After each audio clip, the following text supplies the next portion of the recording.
All right. Note, Julie, at 6 p.m. Would you mind calling the roll, please? Certainly. Kara Caston. Here. Katie Courtney. Here. Krista Espinoza. Here. April Finan. Here. Don Renner. Here. Michael Risky. Here. Ryan Enright. Here. And Romina Papavera Gonzalez. Here. Thank you. All right, having quorum, let's stand for the Pledge of Allegiance. I pledge allegiance to the flag of the United States of America and to the republic for which it stands, one nation, under God, indivisible, with liberty and justice for all. Hank, I'm going to turn it over to you for community recognition. All right, good evening, everybody. Before we get started on our regular business, I just wanted to share with the board and the public, one of our local businesses, Castle Automotive in Downers Grove, recently recognized staff members, any staff member, as educators of distinction in this past month. And in that list, we have several of our teachers listed up on the screen. Marty Volker at the end was, he was runner-up for Educator of the Year. So he received a gift card for supplies in his classroom. And it was a really fun event. We were at their new Genesis dealership. And we were the first people in the building. So it was a very cool night. But just nice community partnership of a business in the community recognizing so many educators from across the community. So we wanted to recognize those teachers there and thank Castle Cars for their partnership in that way. So thank you. That's great. All right, Student Perspectives, T99 is here this evening. So I'll invite Carolina up. Thank you to our team for bringing over our guest presenters this evening. For having us. Do you have the clicker? I have the clicker. All right. You can have the power of the clicker. We need two clickers. So this evening for our student perspective, we decided to talk about Oak Brook Fitness and our partnership with them. We have 3 students with us, Max Foster, David Lopez, and Samantha Labriola, as well as Danny Balderas, one of our transition teachers, and I'm Carolina Schoenbeck. I'm the Transition 99 Department Chair. I know there's a few new board members and the student board members, you're new. So just a little bit about Transition 99. We are a separate building on the north side of town on Bernard Road, and our population is 18 to 22 students with disabilities. So students after they finish their 4 years at Downers Grove North or South, and some who were at therapeutic day schools come to our program. And we also do have a few who come from some other districts as well. The focus is life after high school, being as independent as possible and being able to kind of fill your day. So we work with our parents and families and our young adults on areas of independent living, education, which might be a class at COD, or just more functional academics. For some of our students, that's like going to the grocery store and making a purchase or budgeting. We have a big vocational staff of a vocational coordinator and job coaches, so we're out in the community, job training, volunteering. We have our micro business, which we've talked about, like stickers. We do dog biscuits, so that's kind of, we share that. And the last thing is recreational leisure. So for most of us, we kind of don't think about it. It's just, what do you do like when you have downtime? You have a couple hours free on a Tuesday night. What are you going to do? So some of us just might go to workout class. So we incorporated going to work out at Oak Brook Fitness so our students can have a healthy living and fill that downtime. So we also teach classes on that. Like, what do you do if you have 30 minutes? Because sometimes it can be a barrier for our day programs. If we can't sit quietly for 30 minutes, some of our students get into trouble and then they're not successful after they leave us. So we teach that skill. I'm going to turn it over to David. Hello, my name is David, and I am a student in the transition program. Today, I am going to tell you about how we use the Upbrook Fitness Center to learn important life skills. We go to the Upbrook Fitness Center to practice skills in a real community setting. This helps us learn how to use places that adults use every day. We use the floor fitness floor for exercise. We use equipment like treadmills and bikes.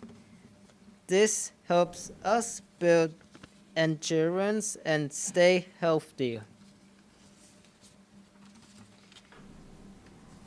We use free wave and wave machine. We learn how to use equipment safely. We also learn to clean up and follow rules.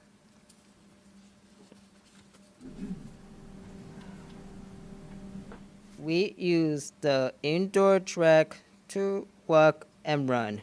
This helps us stay active and practice pacing.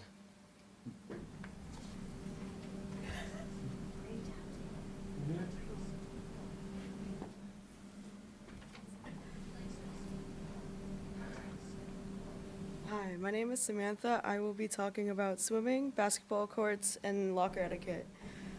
We use the basketball courts for activities. This helps us practice teamwork, taking turns, and communication.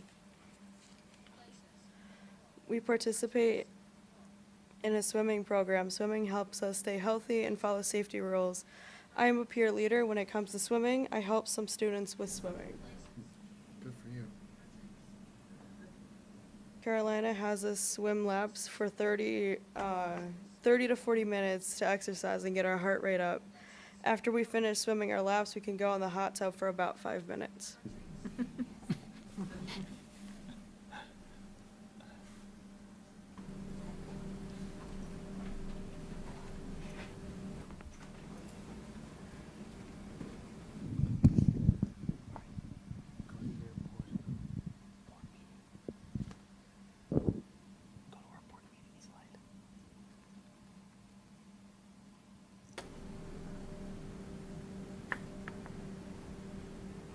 Shout. Board meeting. Thanks. My name is Max. I love going swimming at school. I swim 3 times a week. I can swim for 30 minutes now. I'm better at staying in my lane and keeping hands to myself.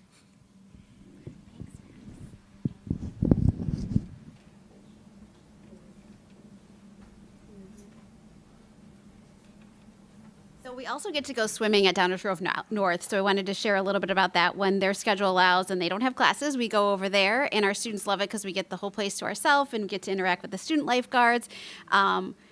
Samantha shared a little bit how we have to do laps, so they do laps, and then if there's downtime, they get to go off the diving board, which is pretty awesome for some of our students. And Max used to struggle with the diving board, and now he's learned how to go off and stay in his lane and laps. So we see a lot of growth with our students with swimming.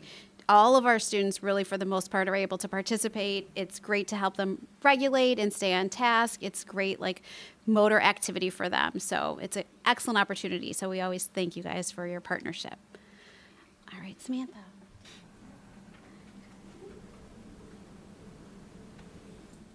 We practice hygiene skill in the locker room. This includes changing clothes, showering, and taking care of our belongings.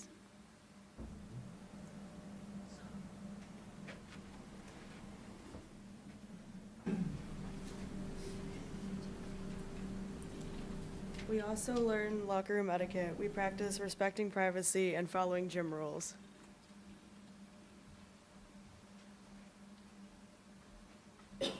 One of the questions they always ask is, why is this program important? And I think it can answer a lot of questions, but one of the biggest things is that it not only builds off their independent living skills, but it also carries on after they graduate to the program. They build a deeper meaning and bond with the community, not only in Downers Grove, but we kind of expand on that, which is kind of nice.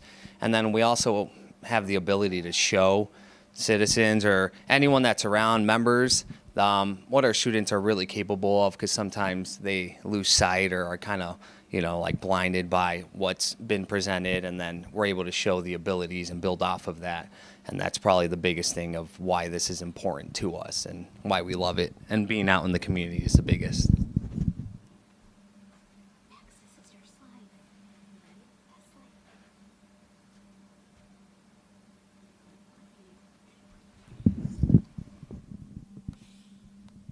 Board meeting. My name is Max. I love going swimming at school. I swim 3 times a week. I can swim for 30 minutes now. I'm better at staying in my lane and keeping hands to myself. School. Daily schedule. Swimming. We went swimming today. All right, so can we, board meeting now? Slide 14. Board meeting. My name is Max. I love going swimming at school. I swim 3 times a week. I can swim for 30 minutes now. Thanks. That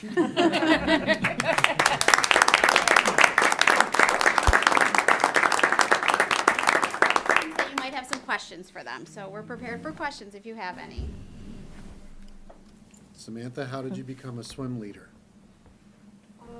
I would normally well, of course, there's teachers that would be in the water and be helping students, and I would be the example of what they're meant to do. Mm-hmm. So they can try and look, follow what I do, and learn off of me while the teacher helps them. So that means you're a pretty strong swimmer then, I Yes. presume? Good, good for you. It's a great activity that you can use all of your life. Yes. What are some of the other popular, in addition to swimming, popular activities, most popular with the group? What are some popular things to do? So I'd like to do just how to learn to swim, with a kickboard, yes. So swimming is the big favorite. Yes. Fan favorite, we have a wait list. Do you get to take field trips out into the community? Yes, at some points, yes, we do. Oak Brook is just one of many where we go. So we have community-based instruction. So this is kind of our community-based instruction, and we'll go to the store, which some people would consider that a field trip. For us, it's actually, we're teaching them. So we'll pre-teach those skills. We'll, Max would go to the store with a sheet that has a picture of what he's looking for. He's working on handing over the money, acting appropriately, skills on the bus. And then we do have our field trips. We'll go to King County Cougar game. Sometimes we go to the Drury Lane. It kind of all depends on student interest. But we're really big on community-based instruction. So classes are in the community at least 3 times a week, some of them on a daily basis. And luckily, due to our central location, we can go a lot of different places, and they feel comfortable. And we see a lot of growth just in our students. Some of our students really struggle just to be out, and they grow in their time here with us and are able to access the community more.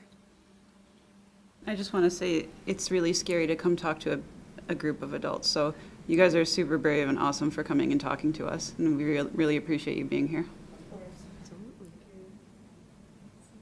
Thanks for sharing, guys. Thank Appreciate you. it.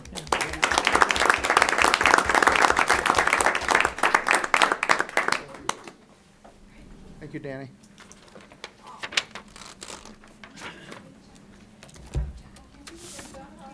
Yep. Thank you.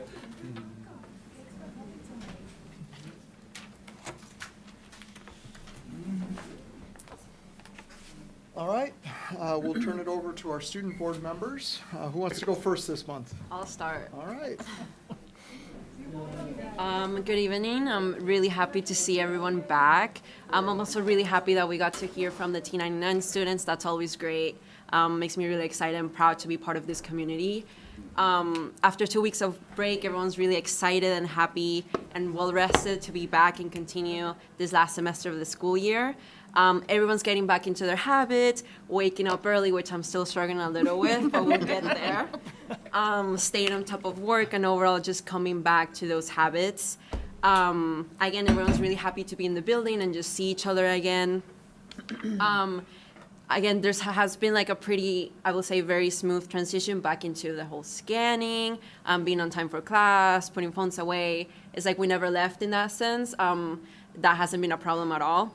If anything, I think that there was kind of a reset in expectations in the way that teachers were very firm from the first day. Again, this is what we expect from you guys, and that has not changed. It wasn't just a first semester thing. It wasn't just a temporary thing. This is truly what we want from you guys and what's best for you guys to succeed. So I think that was great, that overall strong message. there has also been an emphasis in that every day matters. That really encourages students to just make just successful decisions every day. That's being in time for class, putting your phone away, just being an active participant. Again, as this is the second semester, I think it's very important to have that very strong message.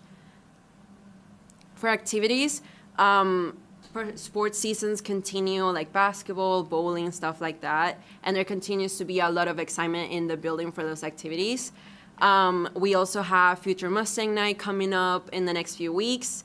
It's very exciting to welcome new students to DGS in the community and be able to support them and just welcome them with open arms to what's going to be their home for the next 4 years. There's also selection for freshmen and sophomores coming up, which again, pretty exciting. They get to pick out their classes and just plan with their counselors what they want, what they're interested in, what they're not interested in. So that's pretty exciting too. With support, as college decisions come out for seniors, everyone's a little nervous and stressed out about that, but counselors, teachers, and everyone has been really, really helpful in that sense. The College and Career Center continues to be a very strong presence overall. They continue to provide workshops for students, whether it's for financial aid. They also release a lot of different information for scholarships. There's different college panels. I've gone to a few and it has truly, truly been helpful. And again, lastly, Access has been really helpful for students, just being able to provide that support. And overall, teachers and the whole building has done a really, really great job at welcoming back students and, again, spreading that strong message of the expectations we have and that we're here to support each other and overall have a successful year. Thank you. Well, Romina, I think you covered it. First of all, I just want to start by saying Happy New Year, everybody. And I'm so impressed with having those 299 students come in. I mean, I just know how nerve-wracking it is to be up here and speaking in front of people, right? And for them to be able to do that, I'm just so impressed. So let's get into it. It's great to be back at the start of 2026 with real momentum. Across my classes, there's been a clear and consistent focus on goal setting, reflection, and forward planning. And honestly, that continuity has been impressive to see. When students hear the same message reinforced across classrooms, it sticks. If I had to define the roadmap for 2026 in 2 words, it would be student ownership. Student ownership. Moreover, accountability, initiative, and personal responsibility are no longer just expectations, they're becoming the culture, and that mindset is showing up everywhere. So first, a little bit, I would just want to talk about what we are seeing from the student perspective. So let's start with our phone policy. Clearer expectations definitely equal higher compliance. Most phones are going into backpacks, not necessarily the pockets, which we've definitely covered, and has reduced distractions and increased engagement. I've seen engagement increase in my classes. I know we've seen that in South too, and I think that's really great to see. A lot of people are asking me, why do you think the phone policy works? And I believe students understanding the why behind the policy is what is the driving force of why phones are actually staying away. Since teachers and administration are kind of showing us the studies and the reasons why we implemented this in the first place, students are starting to see the benefits in class for themselves. And I think that's the most compelling data for them to be there, is actually experiencing the positive benefits. I think that's the most driving force of why it's actually working. Most importantly, that self-regulation aspect is a key highlight of this policy, since students are coming into class regulating themselves. Even after high school, whether that be in another academic institution or any other post-secondary route, this will lead to huge success in those paths. Moving on to attendance and that everyday culture that we've brought at both schools. Strong emphasis on showing up and being present and being counted is huge. After interviewing students, a common theme that came up was accountability for their attendance. With scanning in, that is causing less confusion and more consistency. And I want to point out something that I've noticed when it comes to the scanning in. There's something to be said about the action of a student physically going up there and being responsible for their attendance. And the physical act of scanning in and making sure that you count, I feel like that's something I've noticed. And I think that's a really cool benefit that we haven't really pointed out, is the physical action, the chemistry in your brain that's happening, you going and being responsible for yourself. I think it's really interesting. So moving on to student accountability and ownership, teachers are holding students to higher standards, and students are rising to them. Since there's a follow-through with consequences and written guidance on how to correct behavior with processes involving our deans, counselors, and administrators, this is definitely leading to more consistency. That noticeable shift from being told or to taking responsibility is something that has been a focus when it comes to interventions and conversations about a student acting in a certain way. In my experience, I've witnessed those conversations being supportive and understanding the why of why the phone was making its way out, or whatever rule was broken, the why behind that, and how we can avoid that in the future. Moving on to athletics and school energy, winter sports are full underway, and school spirit is high. Research, as we know, consistently shows that students feel more connected through athletics and extracurriculars, and I just love seeing that from my perspective and all of my peers. Overall, clear expectations, more structured systems, and a stronger sense of student ownership is definitely happening. I think some of the most exciting things that students are excited about right now, they're definitely hearing back from colleges. I know I'm a little nervous. Winter sports seasons are in full swing, and this January we have 226 students representing Downers Grove North at Collegiate DECA. So that's a little exciting. A little shout out to DG and DECA. Looking ahead, students' focus for 2026 as we move forward, continuing to take ownership. And I think that idea of student ownership and accountability is the most important goal and thing that we've all been focusing on. So that's what I like to see. Other than that, I think we both covered it. But if there's any questions, please let us know. What was the number of DECA students that you said? 226. 226? Yeah. Wow. Just a couple. And that's couple. across all 4 grades, right? All 4 grades, Yeah. yep. So that's going to be super exciting. That's one of the biggest numbers we've had. Wow. I know when I started my freshman year, we had 50. Wow. And before that, there was 16 during COVID. So, and it was so interesting because before COVID, we were at like 100. And that was like pretty big but it's been so interesting. Each year, we've outgrown a space. So we started in the lunchroom, then we went to the auditorium, and now we're in the common space. So I just like seeing that progression. Yeah. Thank you both. Thank you. All right, thank you. All right, moving into tonight's reports. We're starting with facility and capital planning with Travis. Good evening, everyone. It's good to see you. Happy New Year. I'm going to be covering just over $3 million worth of work that we're going to be talking about tonight. I am presenting these as possible projects, right? So last year we made a concerted effort to make sure that we looked at the 5-year financial profile and planning to make sure that our capital projects were in line with what we can do budget-wise. So we're continuing with that projection and looking at the possibility of these capital projects in the coming months. And as they become realized, any ones that need approval, we will be bringing to you for approval, as well as going through the bid process for those that we need to do so for. For facilities planning, again, this is something that in years past, we had, I will say, controlled this at the district level. We put this money back into the building budget. So each building, the total for both buildings is $185,000. So you can, in essence, each building gets $50,000 for large repair and maintenance services, and you can see the list there of different items that we have. That worked well this year. It gives a little bit more flexibility for the buildings as well to take care of things that need to be taken care of in real time. So we found that to be a benefit, so we're going to continue with doing that in this next year. Next area is we're going to talk about the different capital projects. So at the district level, we do have 2 driver's ed vehicles that we would like to replace again this year. Again, we have an aging fleet. We have the 2 that we have to replace. Luke has identified as definitely needing to occur. So we'll be looking at that.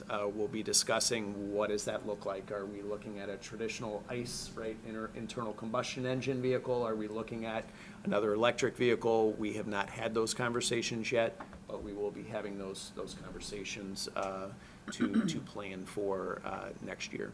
So that is that is the only thing that we have at the district level. And then I will say at the building level, so if you look at, we'll start with North. Michelle Cannon and Ken Sorensen meet and talk with different individuals in the buildings, as well as we have monthly operations meetings, and we have several conversations surrounding the plans for next year. So they have just under $500,000 of identified projects. I'm not going to read all of these that are here, right, but you can see the auditorium. We've talked about that a little bit in past meetings. We have some remediation that needs to occur there, along with some painting. So that is budgeted there. We have some upgrades for univents and different HVAC-related work that is not tied to our health, life, safety work, but things that we've identified that we need to do. If you can go to the next slide, please. As well as you'll see, those top three are related to the pool. We want to keep our pool running well, right? Especially when T99 comes over to the building and is able to use that. But pools are expensive, and there are a lot of things of maintenance and upkeep that we need to stay on top of, or they get more expensive. So those are three things that have been identified, and you can see there's some other things that are to help enhance, such as having streaming capabilities at our auditorium. So that rounds out north. At south, Mike Reyes and Omar Davis, again, have conversations in the buildings as well as in our meetings, and they have identified 4 things. You can see that top one with the tennis court is quite pricey.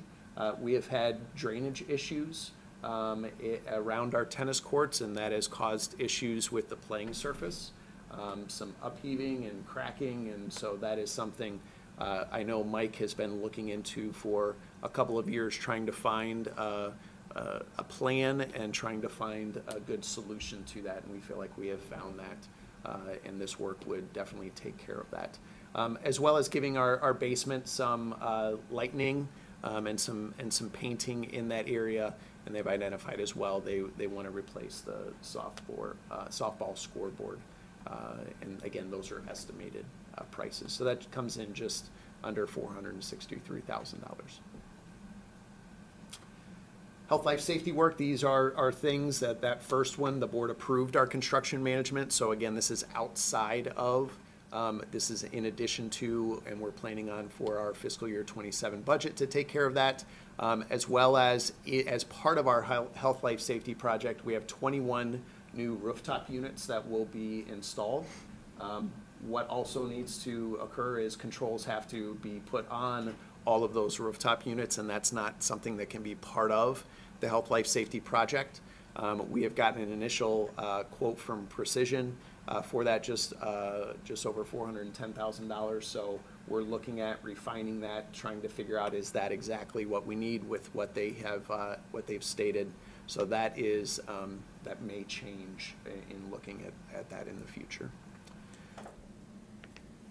This is no surprise. We've been talking about the field house flooring for 3 years, right? But this is, again, to keep that in front of us. We paid part of the project in this fiscal year. This is the remaining part that will come out, some of it through our working cash bond proceeds for athletic improvements, and then the rest will come from our fiscal year 27 budget, and that comes in just over $1 million.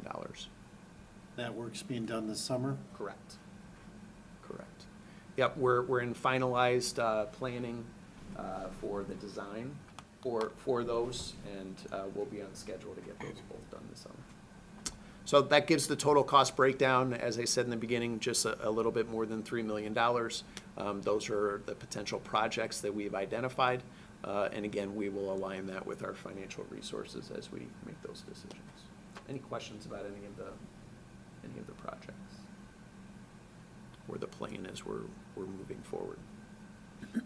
It's pretty equitable across both high schools.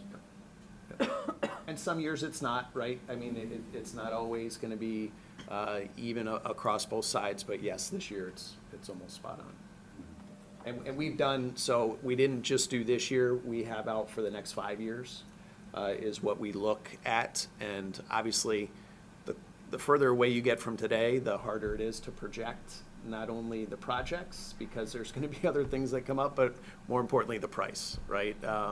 And that is hard to do, but we have that, so, and we've provided that to Jeree, so she can include that in the 5-year financial projections as well. Can I just ask about the south tennis courts? So that you said it was due to a drainage issue. So is that cost to address the drainage issue and the courts? Yes. Okay. Yep. And does the drainage issue, I forget what else is over there, but does that affect any other fiels It'll be or? the way that it's gonna be designed, it will disperse and it's not gonna cause any other drainage issues in other areas. We had to do the same thing at North High 6 or 7 years ago. Yeah, it was a few years ago. And with freezing and thawing, it just doesn't, it's not good. It's just a growing issue, for sure. Okay, so we'll continue to monitor, and again, as projects become realized, you'll hear more about those as we get closer. Some exciting things to share here is an opportunity for a pretty sizable enhancement to our security. So we have an aging security camera system. We have just over 400 cameras across all of our buildings, including here and T99 North and South, right? So all of those buildings. So we've been investigating different solutions for quite some time longer than the fall of 2024. But we've really started to dig in with that as our 30-day backup target that we have is becoming harder to maintain. We have on-prem servers that we maintain and go through. That's a lot of data that are in our systems. So what we're looking at doing is enhancing and moving into the cloud. One of the things that really prompted this, right? We wrote the COPS School Violence Prevention Program grant, and a couple months ago we received notice that we did not get the grant. So knowing that this is an ongoing issue, we are going to submit the grant again. We have that ability, but in the meantime, what are some other things that we can do for our system? So if you go to the next slide, please. So really, you can see the breakdown of the counts there in our buildings. We're looking at utilizing the existing hardware of our cameras, right? The lenses, the views, with a cloud-based system that really enhances our effectiveness and efficiency. So think about we're modernizing the views through, in essence, AI, where it's able to process. You can do image searches to help with identifying issues after in a much more efficient way. But you can also use it as a pre-notification system, such as if there was a camera in this room, we could draw a virtual line over that door, and if anyone entered or exited, we could receive a notification. If there are other enhancements and opportunities that we certainly do not have with our current system, that this would allow us to not only be efficient, but also to be proactive in a way that we're able to utilize the system to really help enhance our security. So if you think about that functionality, the number one security breach is usually by an open door, a prop door, something along those lines. We harp on, we monitor, we go through, and we really, I think, do a good job with that. It doesn't mean that we're 100% proof. By having things such as that line set up and you get notification, it allows for that immediate. And you can do that in multiple different ways of receiving notification that our safety and administrators could be alerted for different things that occur in the building. So we've evaluated and had a successful pilot, not this fall, but the fall before, utilizing this system. We provided training for our security staff, received good feedback from them on the functionality of the software and what that is able to allow them to do in a much more efficient way and effective. And then again, we're able to utilize the TIPS contract, which would adhere to our bidding responsibilities related to this. So seconds matter. Safety Solutions is who he's been working with. And after I let them know that we did not receive the grant, I said, is there anything you can do to sharpen your pencils? They went to Motorola. And you can see we can receive just over $102,000 savings from what was initially quoted. So that 5-year license, cloud subscription would just be over $280,000. And again, that is for a 5-year term where we have that licensing and it can work with our existing cameras. We're working on other ways to improve our cameras as well, which would be an overhaul of our entire security system, but this is a huge part of that process. So in talking with Jury, we believe that in this year's operations line items, we can handle this cost. And if we were able to move forward, we would bring this to the next board meeting for consideration and approval. And if that occurred, we would have this installed in February and operational, so we would yet realize the functionality of that in this school year, plus the next 5 years. So I was able to talk them into not just 5 years from the day that we do that, finish this school year, and then we have 5 years after that, so it would align, if you will, with our fiscal year, which would be of great benefit moving forward. Last slide, please. So again, I basically covered this, and then if we did pair that with our energy conservation project, if that comes to fruition, I believe we would be able to revamp our entire security camera system with new cameras and the new software, which would position us really well for future years to come. Any questions related to this? If you move forward with the project and we incur the costs, you said you're gonna rewrite the grant. Can the grant be retroactive and reimburse us? If we've already Not for purchased? that component, but we would look for a different angle for how can we improve our safety and security in different ways. Was that expense, was that a lump sum payment for 5 years, or is that? Yes, lump sum. Lump sum in advance? Correct. Is that why is that how we're getting the cost savings, by paying in advance, is that what we're doing? Okay. Are these totally different buckets than what you presented on before? Like, or are we just further along in this? Like, why are we spending what we have this year on this over the other things you Yeah, presented? so these are completely different Totally buckets. buckets, different Yep. buckets, So, okay. and this is time sensitive because of the savings opportunity. Okay. So it was presented, if you're able to do this in January, we're able to do this in this significant savings.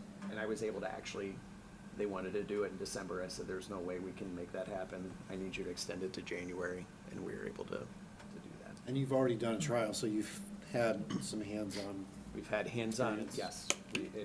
We didn't do it with all 403 cameras, but we had, I believe, about 30 cameras that we had on. And to see the difference between the systems, we received really good feedback from the users that are in it every day. The other aspect I will say, and I don't think this is a problem to divulge, but if we have an emergency situation, we can send out a link to our first responders, and they can then have access to our cameras and view it. And you can set the time frame for how long that view is accessible, which is, again, another huge safety component where they're not going in blind, if you will, of something that's going on. There's additional cost savings because we don't have to buy and/or maintain servers in the future, right? Correct. Yep. If we move forward with this, what would the time frame be for installation of the whole system? We would get going, it would be installed in February, so, and it would be operational. So, by our, we're trying to align, if this moves forward, where during our Institute Day, we would be able to provide some additional training for our security, because not all security were here when we did the training, and it's been a little while, right? So we want to make sure and do that, and we not only need to, it's not only our security that needs to get trained, we need to do our administrators as well, and get that up and running well. Cool. So this is a 5-year contract? Yes. And then we'd have to re-up after the, Correct. okay.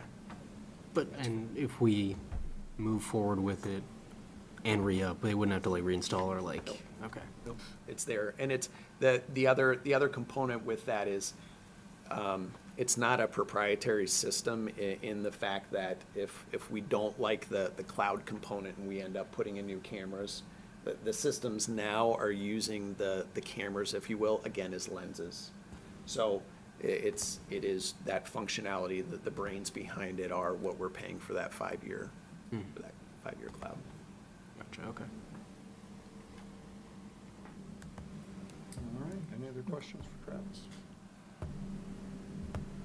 All right, thank you. Thank you. Moving on, this is a report Jeff's going to provide. It was in the bundle of information that the board requested over the summer that we presented at some point during the school year. So Jeff is here to give it to you. All right, thank you. Good evening, everyone. Again, Happy New Year, and welcome back to another calendar year of board meetings, so, all right. So we'll get started here. I wanted to start off with just some numbers, some data for you, just to kind of give you some context and perspective of kind of what, we're doing on an annual basis when it comes to hiring. So, so starting off, total positions that we posted last year, 79 total positions. I note that that says regular employment, so that is full-time, part-time positions, but not like subs or like stipend positions that aren't a full job, but that does include like part-time positions. So if we had a 0.6 FTE teacher, that's included in there, for example. Went through and looked at the numbers. We had an average of about 10.2 applicants per posting, and the range was anywhere from 1 applicant for a position all the way up to as many as 52, depending on what the position was. So pretty broad range there. Obviously, teaching is the number one thing we do, so looking at our certified staff, this represents our teachers as well as our administrative postings from last year. So we had 30 total postings, again, regular employment for those positions. And the average there is a little bit higher, 14.6 applicants per position that we posted for. Again, range pretty wide, again, from 1 all the way up to 41 applicants for each of those positions. So still pretty good numbers overall.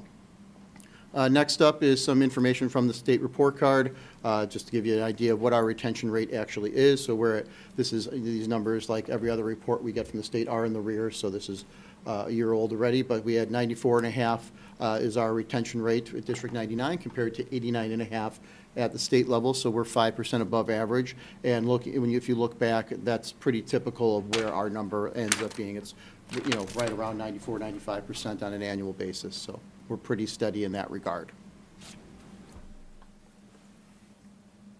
Next slide, please. I'm going to talk a little bit about the hiring process in general. One of the first things, obviously, is what are we doing? How does recruitment work for us? So we have a few points here. The number one, and we've talked about this has come up several times at meetings here, is that very fortunately for us, District 99 is seen as a destination district.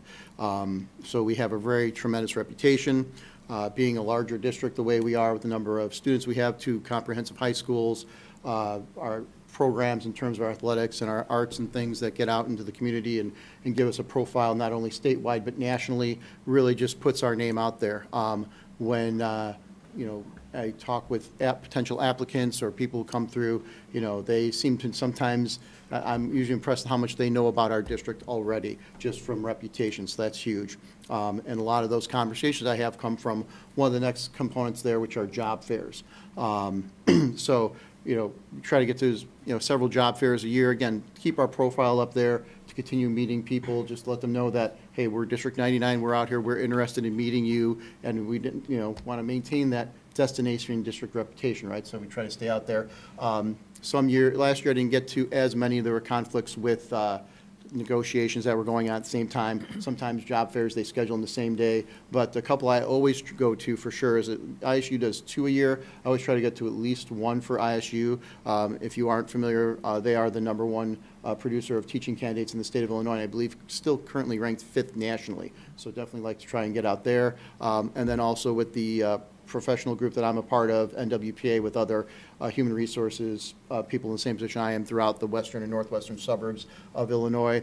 We do one every year as well, every year in March, and that one is not just, what's great about that, it's not just school-specific, it's comprehensive. So we've got, there's 23, 24 districts there, and then we've got people who are looking to move from districts. I've met a lot of candidates who are coming in from out of state looking for jobs, as well as the new graduates and things like that. And we've hired several people that I've met from that job fair throughout the years, which is really great. So again, just kind of keeping that profile out there. Then, the last thing is posting. So obviously, if people are searching for District 99 or searching for jobs, they're going to come across our website. But our website also feeds into the Regional Office of Education website. So if you've ever been on there, you can see they used to have one link, and then you'd go on there and it'd be all the districts, and you have to kind of sort through it. Because we have switched to Red Rover over the last year and a half here for our job postings and application system, we actually are one of a couple districts. We have our own little link right now, so it's kind of nice. There's like everybody, and then there's a couple districts like us who have our own link, so that gives us a little bit more of a profile, I feel like, in the area here, if people are looking specifically in DuPage County. And then also that will pull to third-party sites as well, so like Indeed, ZipRecruiter, they pull our postings, and so when we go through and look at applications, it'll say, oh, how'd you hear about the district? So sometimes it's referral, district website, or Indeed is probably the one I see the most frequently besides word of mouth or district website. So, people seem to be seeking us out, but we are in a lot of places there, and, word of mouth travels. Our best recruitment tool really are our current employees who, a number of times I hear from people, oh yeah, I know somebody who works here, that's why I was interested in the district. Those types of things really are great things to help us recruit. Question for you. Do we do any HBCU targeted recruiting to perhaps increase our diversity in the teaching ranks? Yeah, so I've reached out to multiple universities on a couple different occasions. I've gotten some mixed responses in terms of replies. So there's some job boards and things that we can work with. There's also Diversity in Ed, who I've worked with and done a couple of their job fairs before, which focus on diverse candidates. So I do try to keep those things going as well to make sure we are appealing to diverse candidates, because we want to keep that going. That's a point of emphasis every year when we talk to our staff, our hiring staff, our district leadership team. And I always make a point to make sure we understand, hey, we are looking at, here's the makeup of our student population versus the makeup of our teaching population, and talk about making sure that we're intentional about making sure we are trying to recruit and purposely review candidates who are diverse, so we can keep moving those numbers in the right direction. Cool. And secondly, are we doing any targeted recruiting on either the East Coast or West Coast to tap into the young students coming out of those outstanding schools as well? Nothing particularly targeted to the coasts, but it's mostly Midwest centric, and then, like I said, some of the outreach I've done for some of the HBCUs that you've mentioned. Yeah. Good. Thank you. All right. So next I want to talk about a little bit what the process looks like for our candidates. So they come to our website and they will fill out their application, and part of that is a video interview for everyone. To your question, Ken, this is how this helps us to make sure that we are, make sure we review those diverse candidates, because we get a chance to see them as well, instead of just seeing a resume with just the words on it. One of the nice features too to help streamline the process for candidates is we do have, there's some AI built in. It's not for reviewing candidates. What it does is just autofill some of those demographic fields, so like address, name, things like that. They don't have to keep typing that all in over and over again, so that just kind of streamlines that a little bit for them. Then if people are selected to move forward, we have 2 rounds of in-person interviews is what they go through. Obviously, you have a larger group for the first one, gets narrowed down to a smaller group for your second round interview. People who get through that, you are then typically asked to do some type of performance task. So if we're looking like at administrative assistants, they might be given some data and be asked to manipulate a spreadsheet or something of that nature, compose communications that may need to go out. For our teaching staff, they may have to provide like sample lesson plans, assessments, or when we can, I know our department chairs really like to get the opportunity to go see them actually teach in person, so that's something that also has happened. So a large variety of things depending on the candidate, the position, the need we have, so lots of those things happen. Once we get to that point, we've kind of narrowed it down to either our 2 to 3 finalists. That's when we send our candidates out for their background check screening. So that's the fingerprinting, and then that gets run through both the FBI and Illinois State Police databases to make sure we're covering all those things to see if there's anything we need to be concerned about, or if there's simply something that might disqualify them from employment in an educational setting. Once we get those 2 or 3 finalists, then we have our final interviews. That's for our certified teaching staff and our admin. So for our certified teaching staff, they do a final interview with Gina. Sometimes, if schedules allow, she might be included in that second round interview, but that's a very important piece, obviously, for our teaching staff, is that her position meet those folks. And then for admin, depending on the position, our building principals or Hank do like a final interview with those finalists to, tease out those last remaining questions that may have been flushed out during the interview process, to just make sure we are making the best possible pick for our students. So, as you can imagine, this whole process involves more than just whomever the department chair or the admin is that's doing the hiring. Oftentimes, there are a team of people involved, especially for our certified teaching positions. And so we do some things with the team members who are going to participate on those panels to make sure that they are in the right mindset and thinking about the right things. So one of the things we do is we provide them some resources about mitigating bias and stereotyping. So we want to make, everybody has their inherent biases, whatever they may be, wherever they come from. The point of this is that they review some materials to be, just a reminder, be cognizant that you do have those, and to do the best you can to kind of put those aside as you're reviewing candidates. And that's, personal biases or just things like recency bias, which is like the last candidate came in there, wow, they're fresh in my mind, they seem fantastic. Well, the person in the middle might have actually been the best candidate. So really taking each candidate as they come in on their own merits and trying to make sure that we are, not letting things like, biases like familiarity bias, like I'm not, make sure I don't get too excited about short, stocky, bald men who come in for interviews, right? Got to make sure we're just picking the right candidate. Then we have, review and stress confidentiality. That's another thing we review with our panelists, because we want to make sure that this is a very sensitive thing. People are coming to us because we are the destination district. They trust that we're going to be, have some fidelity in our process, which includes not sharing their information, the fact that they're interviewing in our district, because they may have not told their current employer yet. They might be trying to dip their toes in and stretch out. We want to make sure that we are being clear about that. And also we want to maintain integrity in our process. As I mentioned, there's 2 in-person rounds of interviews. There could be panels that involve teachers in both of those. We don't want them talking to each other, and then I say something to April that's going to then create a bias when she is part of that second round of interviewing. So we want to make sure that we continue to stress that with our folks who are involved in the process. And then feedback forums and discussion. So there's a standard form for our certified teaching candidates that's used in interview processes where they, in a Google Doc, submit their feedback, and then the department chairs and Gina and the principals can all look at that. We use the same thing. We modify that form and use that for when we do administrative hires to make sure we get feedback and collect that from everybody, and then it's all nicely set up there in a database, and we can sort it and you do all kinds of things with it to analyze it from all kinds of angles. And then obviously also there is still opportunities for oral discussion as well to get people's impressions, what are the things that you saw that you liked, you didn't like about a candidate, what are maybe questions you still have for that candidate as they move forward, that especially in that final interview piece with the finalists that we may want to kind of explore a little more before we make that final determination that we want to make an offer to a candidate. So some highlights on retention. What are the things that seem to be helping us attract and keep people here at District 99? The first thing is we do have very attractive and competitive compensation and benefits. And we're a well-resourced district, so we're very fortunate to be able to do that. And that certainly, if there's 2 very nice places culturally, environmentally, they're still maybe going to come and take a look at us because they're like, well, this might be a move that can help in my family. And especially with our recently settled contract with DGA, this is a really great thing that people are aware of and they're looking at. And I'm not talking about just about straight salary, but there's already buzz, like, for example, about our Tier 2 program that we have for the matching for 403Bs and stuff. So certified new teachers, get the Teacher Academy. That's always one of the questions. Oh, yes, sir. You said there's buzz about that? A little buzz, yeah. People are. It's well known in the teacher community about. I'm not sure if it's super well known, but there's people that's starting to gain a little attention. Yeah. Okay. So when we come back later in the spring, it might be a little bit more close to well known at that point. I'm hearing about it from my colleagues. I know Hank has heard it from his as well. So that people are asking questions about it. Great. Yeah. Thanks. Yeah.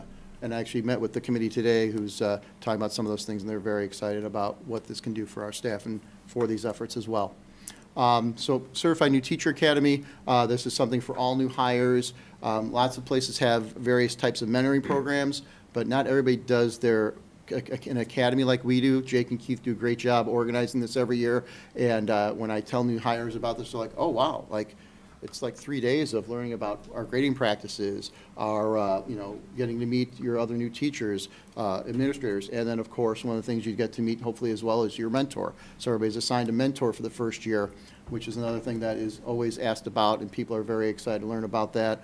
Robin Farty does a great job managing that for us, and there's, obviously different points throughout the year, different things they focus on to support our new staff at those appropriate times throughout the year, and it's just really great. For our support staff, we have some piloting going on as well, because when we're talking about our support staff and recruiting retention for them, one of the things that we hear about that is sometimes they feel like they maybe are dropped in because they're not coming in right at the beginning of the year typically like teachers are. They may come in throughout the year sporadically with those positions, and so we're piloting some opportunities there and how we can provide more of a mentoring program for those staff as well to, again, help them feel more settled in as they come in, more supported, and also then make another opportunity to be attractive, because this is something that's not really done in a lot of places. So we're trying to stay on the cutting edge of that for that support staff population as well. Can I just ask, I know mentoring is sort of challenging and you have to want to have a mentor to benefit from a mentor, right? So is that an optional part of the program, or like, are people required to have a mentor for the first year? Like, I see the workplace. Yeah, so the program we have in place right now is for our certified staff, and they are required to have a mentor for that first year. Yep. Mm-hmm. And do we have like any specific, I'm sure it's not a lot, like required, like other than being a teacher, like to be in a different department? Do you have to, like, is there any things we've learned that have worked well to align? We typically try to partner people within the same department because they're navigating those same things and the course teams and their department chair and stuff. So that's how we typically assign those, yeah. And one of the things I always tell our new hires too is you'll be assigned that mentor, but one of the things I've learned about, both of our buildings is, or actually all three of our buildings, it's true at T99 as well, you have a mentor, but then if you come in as somebody who is, willing to work and is eager to learn and people are going to fall over themselves trying to help you. It really is amazing. So for our new staff who are, putting themselves out there, they really get supported very well, not only formally but informally. Question for you. I was curious, does the fact that D99 has two very talented and outstanding principals help in recruiting experienced teachers? It does. I mean, one of the things that I am impressed with is we do have, again, we get a lot of teachers who are looking to move from other districts that come here, and principals are as good a reason as any that we have. We've got that. Our staff is beyond that as well. So, and I'm about to say something nice about you in a minute too, so don't stay tuned. Interrupt. Can I just, so for the mentoring, we have, of course, brand new teachers who come with no experience. Do you have a different path for the new teachers versus those that come in with experience? And is it a 1 year only, or do some teachers after that 1 year, especially new teachers with little experience, is their expectation beyond the 1 year? So there's not, we used to have it a little bit more lengthy, like 2-3 years. So for our new teachers who are brand new in the profession, they have 1 year formally, but then there's like groups that they can continue to work with after that if they choose to. And maybe if their mentor says, hey, you really should maybe, continue to do some things and working with some other people here, but it's not as formal as it used to be. We used to stretch it out a little bit more, and that was becoming a bit arduous. Plus, we were also finding that a number of our teachers are coming with at least a couple of years' experience, and that it was becoming a bit redundant for them at some level too. So, but the support is still there for those who want and need it in year two. It's just not as formalized as it is in year one. So do we have numbers on how many of our staffing, our full-time teachers are brand new out of college and undergraduate programs versus what kind of? I don't have a specific number. I'd have to look that up, but I would say we're pretty close to 50-50 in terms of teachers coming with at least some experience versus fresh out of college, yeah. It's pretty close to 50-50 if I had to guess. Oh, thank you. Yep. And I'll add on to the mentoring piece. Remember, all of our staff participate in personalized professional learning. Mm-hmm. So when they move out of that first initial program, they move into their own centric program developed and driven around what they personally need. So at that point, somebody that might need a little more help in a specific area because they're a younger teacher can kind of self-select into those areas based on the feedback that they're getting from their mentors, from their department chairs, those kinds of things. So it becomes very differentiated depending on the need of the individual teacher. Yep. Is that 6 hours of PD that you guys do yearly for like an independent? Is that what you're talking about? You're talking about independent, It's a minimum of, boy, how often do we, principals, do you know off the top of your head, or Gina? How often does PPL roll around? Once every 3 months? Once a month. Or once every 3 weeks, I mean, once a month. It's in our PD rotation for resource. I think it's closer to every 3 weeks than once a month, but it rotates. So throughout the whole year. okay, yeah. And we cover it in 2 days also. Yeah. So it's frequent. All right, so going back to some of the things that help us retain staff and attract staff, additional amenities, our facilities, as you know, we several years out of the MFP, but really is something that, people come to visit our campus for events, whether those be performances or sporting events. They're seeing the great facilities we have. I've spoken with, teachers who are excited, have heard about our auditorium spaces or about our spaces for CTE and fine arts that have been revamped. And there's people who are just excited to get in there and see those things. And when they see photos or they've talked to people who work for us who've been in those spaces or their families and their children, it's really, those things attract people. And, really those facilities get maintained wonderfully by our great CMG staff who do a great job keeping everything in tip-top shape to help us continue to attract people and retain them here. Another thing is board leadership. I was joking with you, Ken, but it is true. The leadership that we've consistently had for several years here on this board is really something that is focused on students, what's best for students, realizing we have our resources and using those responsibly to support students and our staff to do the best they can. And I know that, there's people here that feel very fortunate that our board has been supportive over the last several years about many initiatives, and people come over here. Some of them are coming from places where it's not so nice. It's more contentious, not as well organized, and so it's definitely a plus for helping us recruit and retain.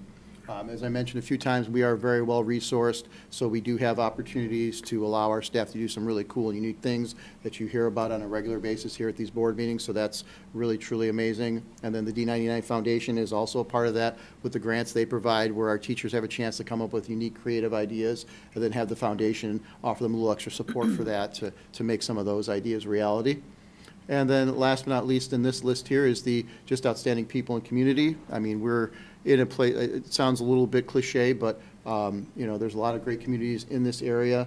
But having been a Downers North graduate and grown up here, and my parents and aunt and uncle and lots of friends still live in this community, there is a certain thing, and if the right people come here, they stay here for a very long time. And if you look at the years of service we have in a lot of our teaching staff and support staff, there's people here who have been for 10, 20, pushing 30 years. And so that says a lot about the community itself and how much people care about what they're doing here on a regular basis. And then that just re-emanates then as new people come in, they continue to want to be a part of that and continue that tradition.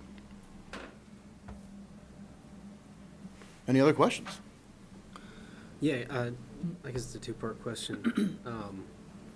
What are the out of all the teachers, support staff, grounds, do you have an idea of the area with the highest retention and versus like the area of the lowest retention? I would say highest retention probably is our teaching staff. There's the least amount of turnover and a percentage-wise over there. I would say probably then where we have the hardest time with retention or the greatest turnover. Again, I'd want to verify this to be sure, but if I had to guess, I'd say it's probably paraprofessionals. And, that's for lots of reasons. One of those is a lot of those paraprofessionals are people who are seeking to move into teaching positions. So they work with us, get some experience, and then they either go to school or they've been going to school and they're finding themselves looking for more full-time or employment in a teaching role as opposed to a paraprofessional role.